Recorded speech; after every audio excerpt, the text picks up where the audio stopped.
주께 영광 돌립니다. 제가 지난 주일에 부모님, 배우자, 자녀, 또 형제, 자매를 미워하라는 말이 성경 어디에 있냐고 제가 그렇게 설교를 하지 않았습니까? 성도님들, 정말 성경에 부모님, 자식, 형제, 자매 미워하라는 말 진짜 성경에 없어요? 있어요? 없어요? 있습니다. 누가복음 14장 26절에 물은 내게 오는 자가 자기 부모와 처자와 형제와 자매와 더욱이 자기 목숨까지 미워하지 아니하면 능히 내 제자가 되지 못하고. 여러분, 제가 지난주에 설교 잘못한 건가요? 어떻게 생각하세요? 지금 이 누가복음 14장 26절 말씀이 자기 부모님 또 아내와 자식, 형제, 자매 미워해야 예수님의 제자가 된다는 말씀인가요? 정말? 문자적으로만 우리가 받아들이면 분명히 그렇게 돼 있잖아요. 부모님 미워해라, 처자식 미워해라, 형제, 자매 미워해라. 그래야 예수 내 제자 된다. 그래야 내 예수 제자다운 거다 라고 문자가 돼 있잖아요. 정말 이 문자 그대로 우리가 받아들여도 되는 건지요? 아닙니다. 유대인들이 사용하는 히브리어는요, 미워하다라고 하는 그 단어가 덜 사랑하다, 첫 번째가 아니라 두 번째에 두다라고 하는 의미가 있어요. 그래서 유대인들이 사용하는 히브리어에는 누구를 미워하다, 무엇을 미워하다라고 이렇게 표현하는 것은 누구를 덜 사랑하다, 무엇을 덜 사랑하다라는 말을 의미를 담은 관용적 표현으로, 그러니까 누구를 덜 사랑하고 무엇을 덜 사랑한다라는 말을 하고 싶을 때 히브리어를 사용하는 유대인들은 어떻게 관용적으로 표현한다고요? 누구를 미워하다, 무엇을 미워하다라고 쓰는 것입니다. 여러분, 이것은 구약 성경에도 여러 번 나오는데 하나만 말씀드리면 신명기 21장 15절에 두 아내를 둔 사람이 상속 문제를 다루면서 사랑받는 아내, 미움받는 아내를 언급을 합니다. 자, 한번 낭독해 드릴게요. 어떤 사람이 두 아내를 두었는데 하나는 사랑을 받고 하나는 미움을 받다가, 여기서 미움받는 아내는 덜 사랑받는 아내를 말합니다. 자, 그러니까 누가복음 14장 26절에서 물은 내게 오는 자가 자기 부모와 처자와 형제와 자매와 더욱이 자기 목숨까지 미워하지 아니하면 능히 내 제자가 되지 못한다라는 이 말씀은 부모, 자식, 형제를 미워하라는 말씀이 아니에요. 이 말씀은 부모, 형제, 자식을 어떻게 하라? 덜 사랑하라는 말씀입니다. 그것이 예수님의 제자다움이다라는 겁니다. 자, 이 누가복음 이 말씀과 병행 성경 구절인 같은 이야기를 하는 병행 성경 구절인 마태복음 37장을 보면 그 의미가 더욱 분명해져요. 아버지나 어머니를 나보다 더 사랑하는 자는 내게 합당하지 않고 아들이나 딸을 나보다 더 사랑하는 자도 내게 합당하지 아니하며, 두 말씀 다 예수님에게 합당한 제자는 어떠하냐? 누가복음에서는 부모, 형제, 자식을 덜 사랑하는 것이 예수님의 제자다움이다라고 얘기하는 거고, 마태복음에서는 예수님보다 부모, 형제, 자식을 더 사랑하면 예수님의 제자다움이 아니다. 달리 말하면 부모, 형제, 자식보다 누구를 더 사랑하는 것이 예수의 제자답다는 거예요. 예수님을 더 사랑하는 것이 예수의 제자답다. 같은 이야기를 좀 다르게 표현을 했죠. 자, 그래서 여러분, 예수님이, 부활하신 예수님이 세 번째 제자들을 갈릴리 호숫가에서 만나셔서 이런 아침 식사를 하시고 난 다음에 예수님의 베드로와 대화를 나누시잖아요. 그 대화의 마지막이 오늘 우리가 낭독한 본문입니다. 그 대화의 시작점, 예수님께 베드로에게 이렇게 첫 질문을 던집니다. 요한의 아들 시몬아, 내가 이 사람들보다 나를 더 사랑하느냐?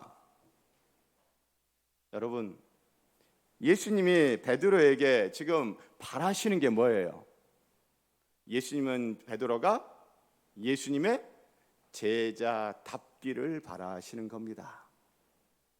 이 사람보다 나를 더 사랑하느냐? 너 내 제자 맞지? 너 내 제자다운 거 맞아? 제자도를 지금 이야기하시는 거예요. 예수님의 제자다움이 무엇인가요? 부모님을 사랑하는 자녀다움이 첫 번째가 아니라는 겁니다. 예수님의 제자다움이 뭐예요? 자녀를 사랑하는 부모다움이 첫 번째가 아니라는 겁니다. 예수님의 제자다움이 뭐예요? 형제를 사랑하는 형제다움이 첫 번째가 아니라는 겁니다. 나의 사랑의 첫 번째 자리에 예수님이 아니라 부모님, 자식, 형제가 앉아 있으면 그건 예수님의 제자답지 않은 거예요. 나의 사랑의 첫 번째 자리에 부모님, 자식, 형제가 아니라 예수님이 앉아 계시면 바로 그것이 예수님의 제자다움입니다. 예수님이 지금 그 제자다움을 누구에게 바라시는 거예요? 베드로에게 바라시는 것입니다. 예수님이 지금 그 제자다움을 21세기를 살고 있는 여러분과 저에게 바라시는 거예요. 여러분과 저에게 예수님이 지금 바라는 게 뭐예요? 제자다움입니다. 제가 사랑하는 성도 여러분, 이 세상의 그 누구보다도 예수님을 두 번째, 세 번째로 사랑하는 것이 아니라 예수님을 첫 번째로 사랑하면 좋겠습니다. 이 세상에서 내가 사랑하는 그 누구보다도 예수님을 두 번째, 세 번째로 사랑하는 것이 아니라 예수님을 첫 번째로 사랑하면 좋겠습니다. 이 세상에서 내가 사랑하는 그 누구보다도 예수님을 더 사랑하면 좋겠습니다. 자, 이렇게 예수님이 베드로와의 대화를 해 나가시면서 첫 번째 던진 질문에 예수님이 제자도를 언급하셨어요.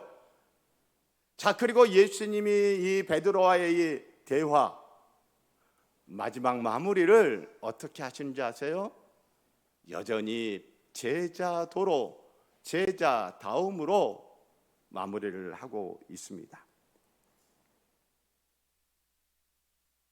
19절 보세요. 끝에 베드로에게 이르시되 나를 따르라. 22절 끝에 너는 나를 따르라. 여러분, 베드로가 예수님을 따르려면 예수님이 베드로 뒤에 있어야 돼요? 바로 앞에 있어야 돼요? 바로 앞에 있어야 돼요. 베드로가 예수님을 따르면 예수님이 첫 번째로 베드로 앞에 있어야 돼요. 그리고 나와 관련된 사람과 일이 첫 번째이고 예수님이 두 번째 뒤에 있으면 내가 예수님을 따라가는 것이 아니라 예수님이 나를 따라오는 모양새가 되는 거 아니에요?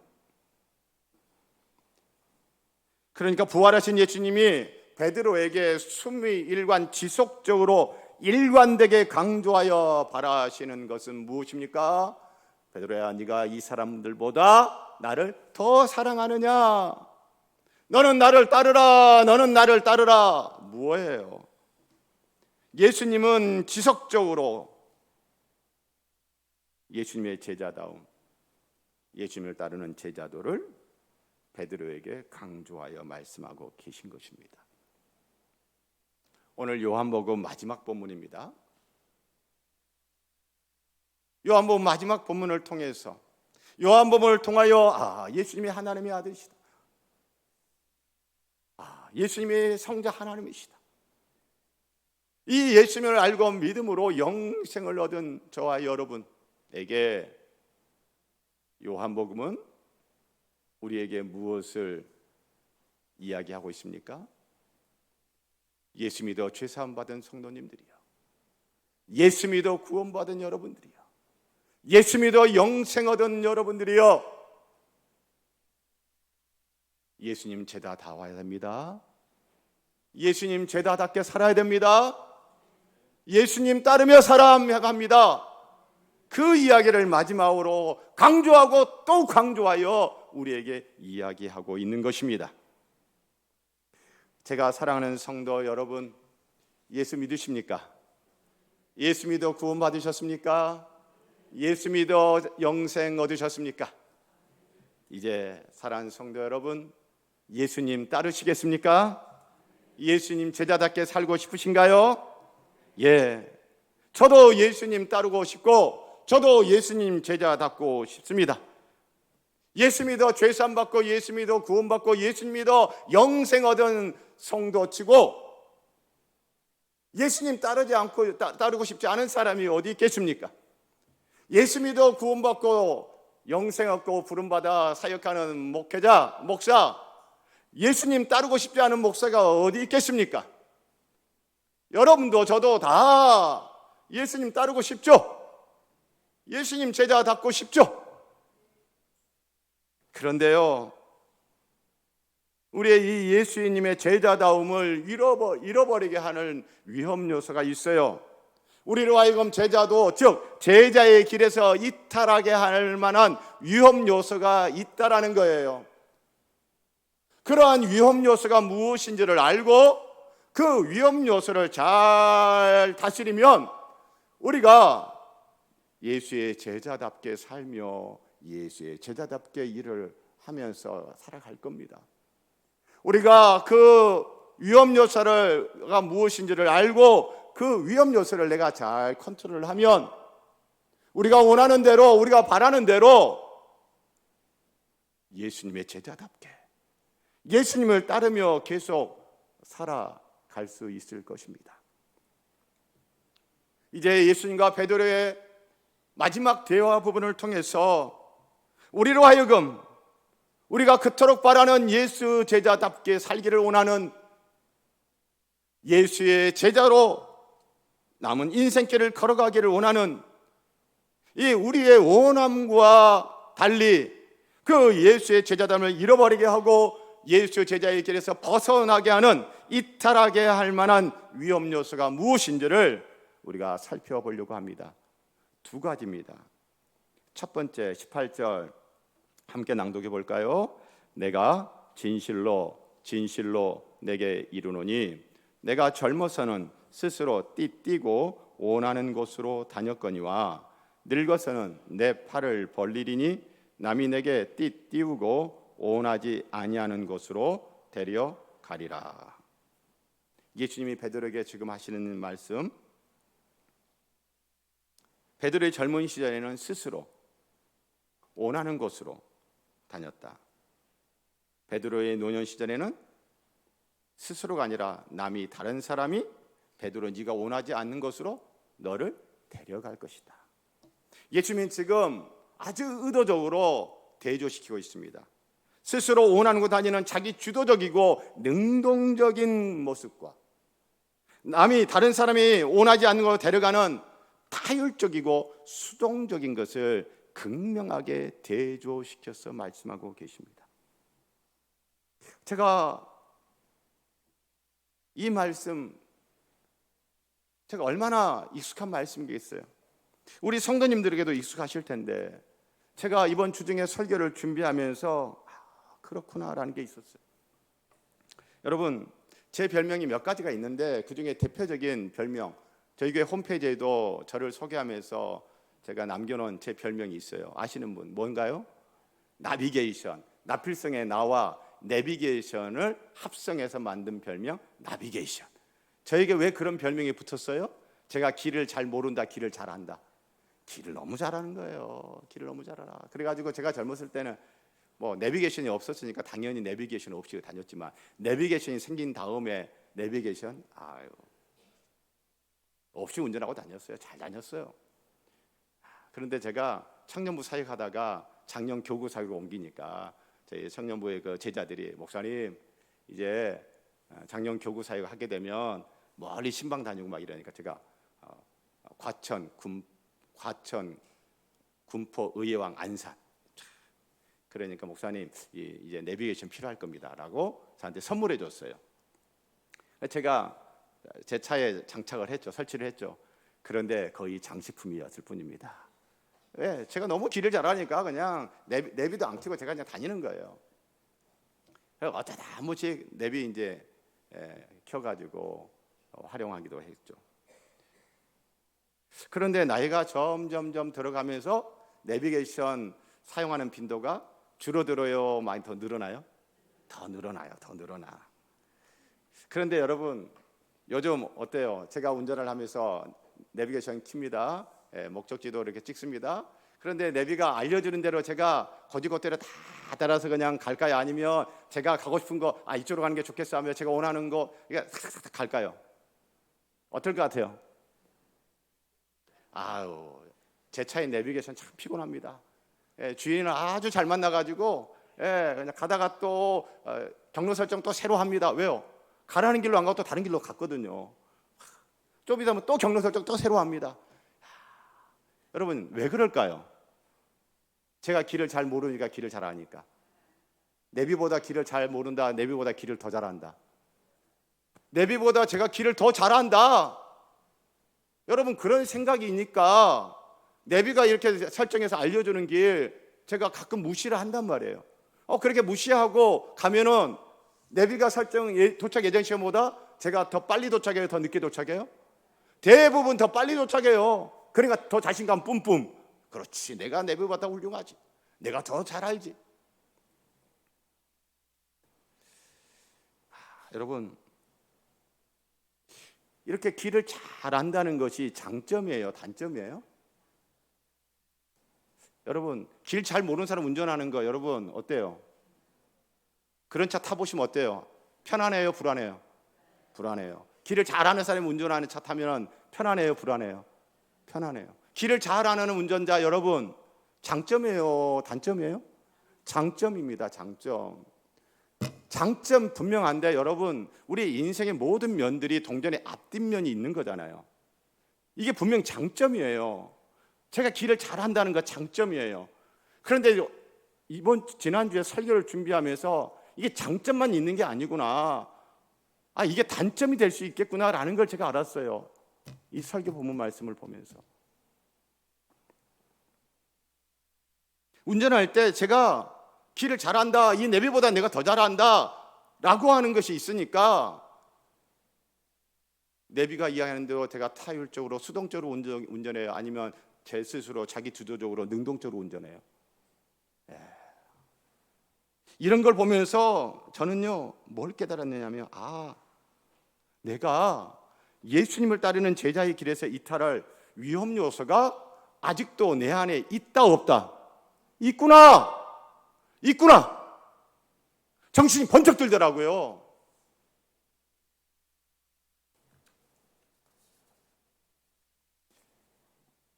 내가 원하는 것이 좋은 것이고 내가 원하는 것을 해야 하고 내가 원하는 것이 되어야 하고 그런데 그렇지 않고 내가 원하는 것이 거절돼. 내가 원하는 것을 할 수 없어. 내가 원하는 것이 안 돼. 그래서 불편해요. 여러분 당연히 불편하죠. 불편하지 않은 것이 이상해요. 불편한 것이 당연해요. 불편할 수 있어요. 그러나 그것이 너무 많이 불편하고 나의 감정선을 심하게 흔들어 버리고 그리고는 끝까지 그걸 거절하고 거부하고 No. 그건 당신이 원하는 거고 나는 원하지 않아. 당신이 뭐라고 그래도 나는 안 할 거야. 거절하고 거부하고 심지어는 막 화를 내고 분노하고. 여러분 그건요 예수님을 따르는 길에서 이탈한 모습 아닐까요? 베드로 네가 원하지 않은 곳으로 그것도 다른 사람이 내가 원하지 않는 곳으로 데려갈 거야. 그리고 난 다음에 예수님이 베드로야 너는 나를 따르라. 사랑하는 성도 여러분, 저와 여러분의 제자다움이 어떠한지는 내가 원하지 않는데 다 다른 사람이 그것을 이야기하고 나를 그쪽으로 이끌어 가려고 할 때, 내가 스스로 원하는 것, 그걸 하고 싶은 거 집도록 해주는 것이 아니라, 내가 원하지 않아요, 난 싫어, 그런데 다른 사람이 그걸 하도록 나에게 강요를 하고 그 방향으로 나를 이끌고 할 때, 그럴 때 내가 어떤 반응을 보이느냐, 그걸 보면 나의 제자다움이 어느 정도인지가 확인이 되어져요.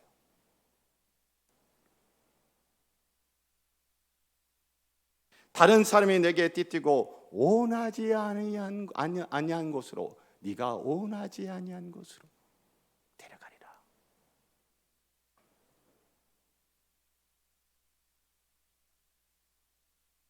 여러분, 누가 생각나세요? 저는 예수님이 생각나더라고요. 십자가 죽음을 하루 앞두고 겟세마네 동산에서 예수님이 기도할 때 그 십자가에 못 박힐 것을, 십자가를 지고 십자가에 못 박힐 것, 그거 생각하면서 예수님이 기도했어요. 예수님이 그거 막 처음부터 그거 제가 원하던 바요, 제가 바라던 바요, 너무 좋아요 그랬어요? 아니면 그 십자가 싫다고 했어요? 겟세마네 동산에서 어떻게 기도합니까? 하나님 아버지, 할만하시거든 이 잔을, 이 십자가를 지고 십자가에 못 박혀 죽는 이 잔을 내게서 어떻게 달라고요? 거두어 달라고. 하나님 아버지, 십자가 지는 거 나 원하지 않아요. 십자가에 못 박혀 죽는 건 나 원하지 않아요. 예수님은 원하지 않았어요. 예수님이 원하지 않은 그 십자가를 지는 것, 십자가에 못 박혀 죽는 것. 그런데 그것에 대해서 예수님이 어떻게 반응합니까? 끝까지 거절하고 거부합니까?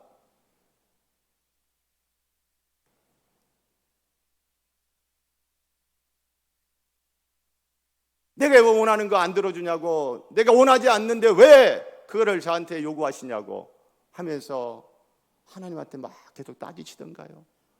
그리고 그것을 거절하고 거부하던가요? 도망가시던가요?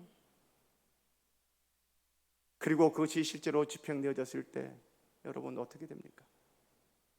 예수님, 그렇게 나 원하지 않는다고 했지만 땀방울이 핏방울이 되듯이 기도하다가 내가 원하지 않지만 내 뜻대로 마옵시고 아버지의 뜻대로 되기를 원합니다. 아버지의 원대로 되기를 원합니다. 그걸 받아들입니다. 받아들이고 걸어가면서 어떻습니까? 로마 군인들의 조롱, 십자가에 못 박혔을 때 그 아래에 있는 사람들이 예수님을 향한 조롱, 그럴 때 예수님이 막 붕괴하고 막 화를 내고 막 그럽니까? 그리고 막 폭력적으로 바뀝니까? 아니에요. 겟세마네 동산에서 폭력적이었던 베드로, 칼을 빼가지고 말고기를 잘라버렸던 베드로, 그 베드로를 진정시키는 예수님. 그리고 대제사장 집에 끌려가서 또 빌라도 총독에 재판받으면서 예수님, 참으로 온유하지 않습니까? 참으로 온유하지 않습니까?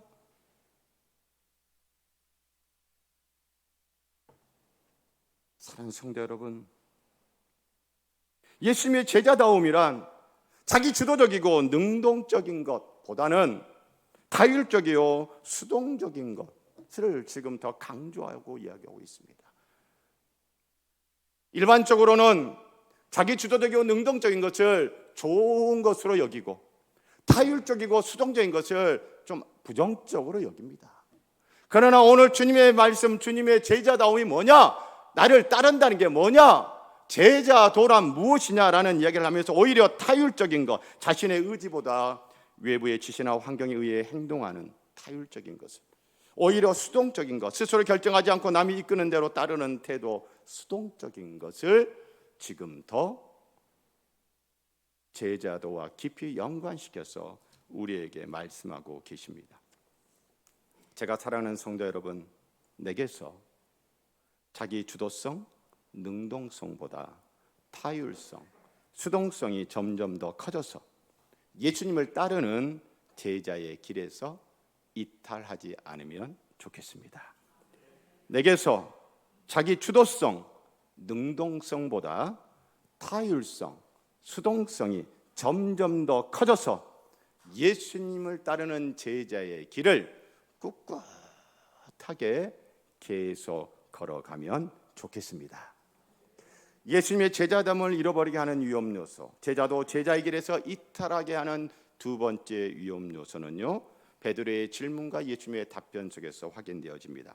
21절에 베드로가 이렇게 질문합니다. 이에 베드로가 그를 보고 예수께 여짜오되, 그를 보고 제자 요한입니다.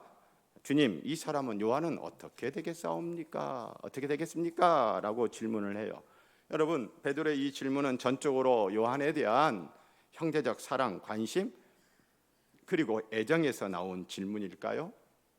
어떻게 생각하십니까? 그렇다고 생각할 수도 있습니다. 그런데 과연 그런가요? 베드로의 이 질문에 대한 예수님의 답변을 들으면 생각이 좀 달라집니다. 22절, 예수께서 이르시되 내가 올 때까지 그를 머물게 하고자 할지라도 내게 무슨 상관이냐. 어떠세요? 예수님이 지금 답변하는데 칭찬하시는 것 같아요? 책망하시는 것 같아요? 예, 칭찬의 분위기는 전혀 아니죠. 예수님이 베드로에게 이렇게 얘기하시는 거예요. 요한, 그가 갈 길이 있고 베드로, 네가 갈 길이 있어. 너는 너의 갈 길 가는 거고 요한은 요한의 갈 길 가는 거야. 요한, 그가 할 일이 있고 베드로, 네가 할 일이 있어. 너는 너의 일을 하는 거고 요한은 요한의 일을 하는 거야. 요한이 어떤 길을 가고 요한이 무슨 일을 하고 등등 그런 거 너에게 무슨 상관인데. 그리고 마지막으로 이렇게 말씀하시죠. 너는 나를 따르라. 베드로야, 내가 너를 인도하는 너의 길을 가면 돼. 베드로야, 내가 너에게 맡긴 너의 일을 감당하면 돼. 이 사람, 저 사람 뭘 그렇게 쳐다보고 관심이 많냐. 베드로야, 날 봐. 네가 맨 첫 번째로 사랑하는, 네가 맨 첫 번째로 네 앞에 둔 나를 봐. 뭐 자꾸 이 사람 저 사람 보니, 그리고 뭐 그렇게 관심이 많아. 날 봐, 날 봐. 날 보고 나를 따라오렴 이라고 말씀하시는 거예요. 여러분, 속된 말로 예수님이 베드로에게 지금 뭐라고 이야기하시는 거예요? 따라서 해보실래요? 베드로야, 너나 잘해. 그 베드로 입장에서 이게 어떻게 들리는 거예요? 따라서 해보세요. 나나 잘하자. 불편하신가 봅니다. 안 따라서 하는 분들이 많은 거 보니까. 이 예수님과 베드로의 이 질문과 대화에서 주는 이 메시지를 사도 바울이 갈라디아서에서는 이렇게 말씀을 하고 있어요. 갈라디아서 6장 4절 5절 한번 들어보세요. 각각 자기의 일을 살피라. 그리하면 자랑할 것이 자기에게는 있어도 남에게는 있지 아니하리니 각각 자기의 짐을 질 것이라. 여러분의 이해를 좀 더 돕기 위해서 공동 번역 낭독해 드릴게요. 각각 자기가 한 일을 살펴봅시다. 잘한 일이 있다면 그것은 자기 혼자 자랑스럽게 생각할 일이지 남에게까지 자랑할 것은 못 됩니다. 각 사람은 자기의 짐을 져야 하기 때문입니다. 또 다른 번역본 소개해 드릴게요. 최근에 번역된 새한글 성경입니다. 저마다 자기가 하는 일을 검증해 보시기 바랍니다. 그때 혹시 자랑할 만한 일이 있으면 자기가 한 일에 비추어 혼자서 우쭐댈 수도 있겠지요. 하지만 다른 사람과 비교하여 자랑해서는 안 됩니다. 저마다 자기 몫의 짐을 짊어져야 할 테니까요. 제가 사랑하는 성도 여러분, 이 사람 저 사람 상관하다 예수님을 따르는 제자의 길에서 이탈하지 않으면 좋겠습니다. 각자 자기 자신을 잘 살펴보고 각자 자기의 짐을 지며 예수님을 따르는 제자의 길을 꿋꿋하게 계속 걸어가면 좋겠습니다. 기도하겠습니다. 하나님 아버지, 예수 믿고 죄사함 받고, 예수 믿어 구원 받고, 예수 믿어 영생 얻었는데 남은 생에 예수 따라가기를 원합니다. 예수 제자답기를 원합니다. 예수님의 이름으로 기도합니다. 아멘. 봉헌 드립니다.